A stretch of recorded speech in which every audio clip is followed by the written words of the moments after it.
From Washington, this is VOA News.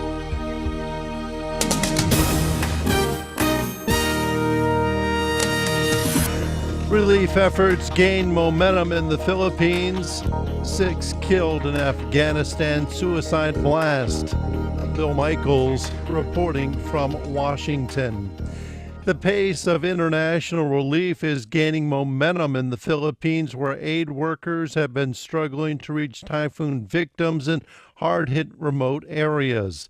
The first British Air Force aid flights arrived in Cebu Saturday. The northern part of the island took a direct hit from Typhoon Haiyan. Also, the head of the European Community Humanitarian Office, Kristalina Georgieva, says aid from the European Union will exceed $25 million. On Friday, helicopters from the U.S. aircraft carrier USS George Washington began flying food, water, and medical supplies to remote villages. Meanwhile, humanitarian aid organizations say Americans are responding generously to appeals to help typhoon victims in the Philippines. VOA's Kent Klein filed this report. Americans are answering the call to help Filipinos whose lives have been devastated by Typhoon Haiyan. One of those responding is Philippine immigrant Teresa Descalzota, whose 5 siblings in her home province of Iloilo are struggling in the aftermath of the storm. She spoke with VOA Saturday from a church near Washington, where she and others were collecting food, clothing, and shoes for the victims. The numbers of homeless, hungry people are huge, especially those people who live near the ocean.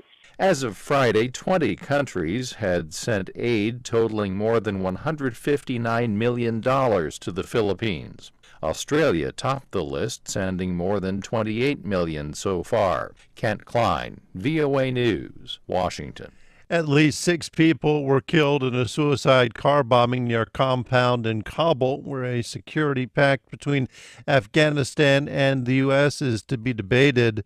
Afghan officials say at least 1 soldier died in Saturday's blast and that 22 people were wounded.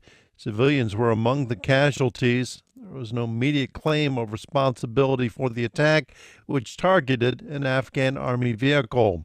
Thousands of Afghan political and tribal leaders are set to begin meeting Thursday to discuss a security agreement with the United States.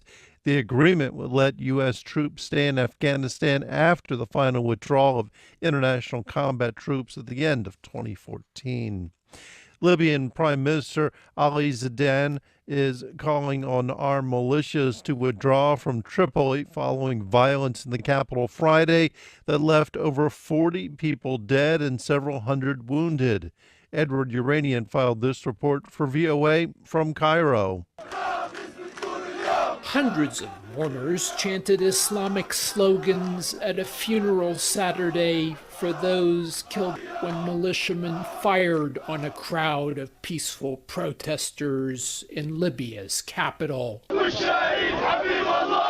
sheikh delivered an oration for the dozens of victims of Friday's shootings, insisting that those behind the bloodshed in Tripoli should put a stop to the violence. Prime Minister Ali Zaidan blamed militiamen from the neighboring towns of Misrata and Tajura, and that the militias must leave the capital. Mr. Zaidan urged local councils in Misrata and Tajura to cooperate with the government to prevent more violence and to refrain from any provocations.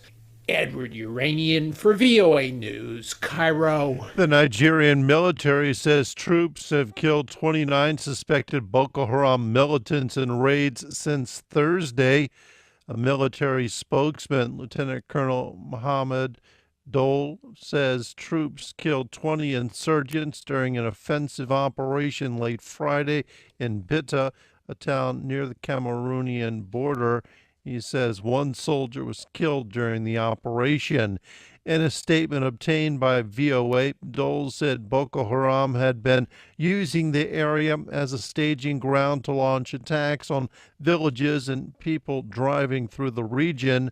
On Friday, the military said 9 suspected members of the Islamist militant group were killed during a shootout in the country's northeast.